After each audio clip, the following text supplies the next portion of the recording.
Madame, Monsieur, bonjour et bienvenue dans 3 questions sûres pour un épisode dédié au patrimoine. Vous le savez, sauf convention contraire, chacun des époux doit contribuer aux charges du mariage à proportion de ses facultés respectives. Cette obligation, édictée à l'article 214 du Code civil, s'applique à tous les époux, quel que soit leur régime matrimonial. De la même manière, si les partenaires pacsés n'en disposent pas autrement, ils s'engagent à une aide matérielle proportionnelle à leurs facultés respectives.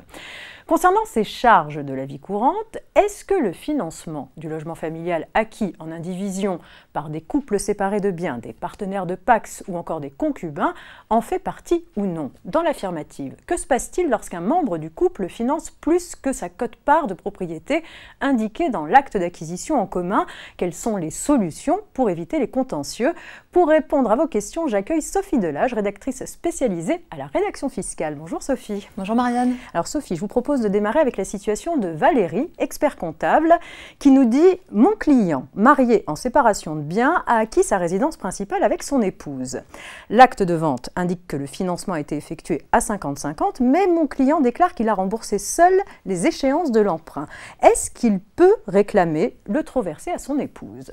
Alors, lorsque des époux séparés de biens achètent un bien immobilier, il arrive que l'un d'eux finance plus que la quote-part de propriété qui est indiquée dans son acte d'achat.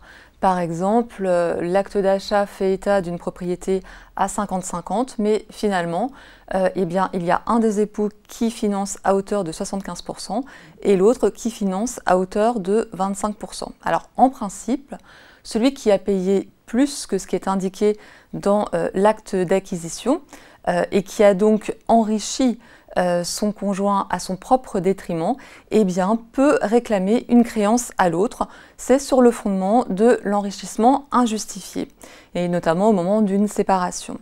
Le problème, c'est que depuis 2006, eh bien, la Cour de cassation fait échec à cette demande de créance parce qu'elle considère que le financement de l'immobilier familial eh bien, fait partie de la contribution aux charges du mariage à laquelle les époux sont obligés. Et par conséquent, elle refuse toute demande de créance entre époux. Alors, cette jurisprudence appliquée dans un premier temps aux époux séparés de biens, eh bien, a été étendue donc aux partenaires de Pacs, mais également aux concubins, alors même que pour ces derniers, eh bien, aucune disposition légale ne prévoit une obligation de contribuer aux charges de la vie commune. Dans les régimes communautaires, en revanche, eh bien, on n'a pas cette problématique car les gains et salaires tombent dans la communauté, donc il n'y a pas d'enrichissement de l'un des époux ou de l'autre et donc pas de créance à faire valoir. Très bien, merci Sophie.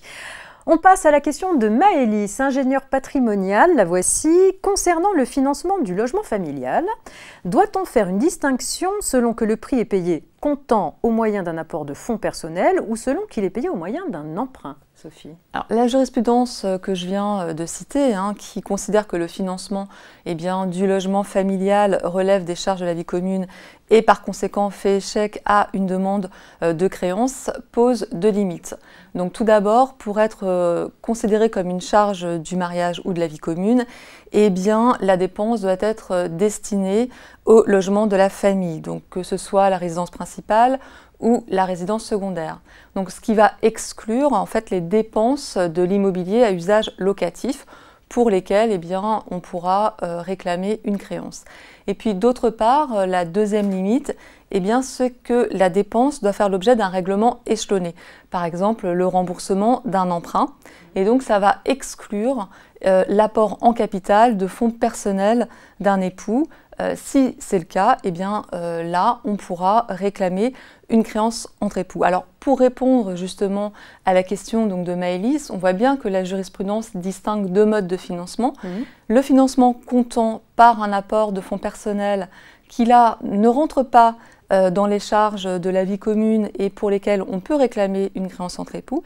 Et puis le financement par emprunt avec un remboursement mensuel qui va assimiler finalement ce financement à un loyer et qui rentre dans les charges de la vie commune et donc pour lesquelles on ne peut pas réclamer une créance entre époux en cas de surcontribution. D'accord, merci pour cette précision Sophie. On termine avec la question de Christine, avocate, qui nous demande si, afin de régler un éventuel contentieux au moment de la dissolution du mariage, du PACS ou du concubinage, il est possible de prévoir le sort de la surcontribution dans le financement du logement familial. Une anticipation finalement. Totalement.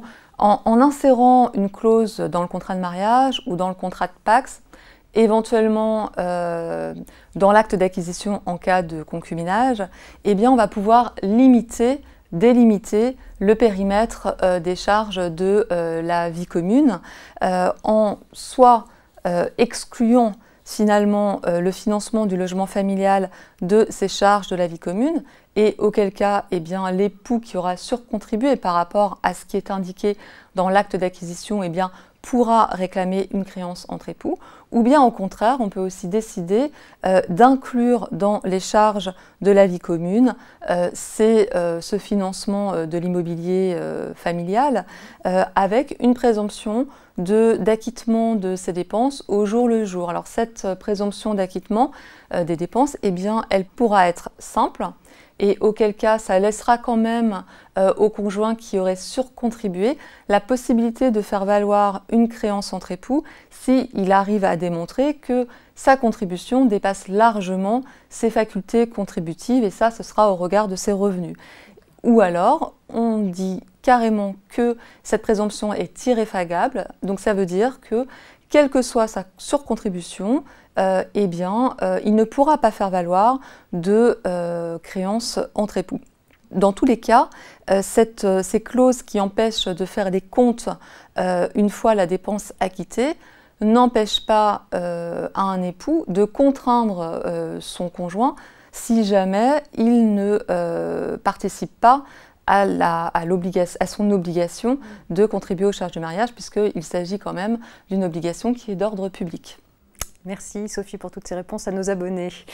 C'est la fin de ce 3 questions sûres. Si vous souhaitez aller plus loin, sachez que vous pouvez retrouver certaines des jurisprudences à l'appui des réponses de notre experte sur notre site revuefiduciaire.grouperf.com. Vous abonner à notre chaîne YouTube est également une excellente solution pour rester informé. En activant la petite cloche des notifications, vous êtes en plus prévenu dès qu'une nouvelle vidéo est disponible. On se retrouve la semaine prochaine avec une nouvelle thématique à découvrir dans votre newsletter. N'hésitez pas à solliciter nos experts. Très bonne journée à toutes et à tous.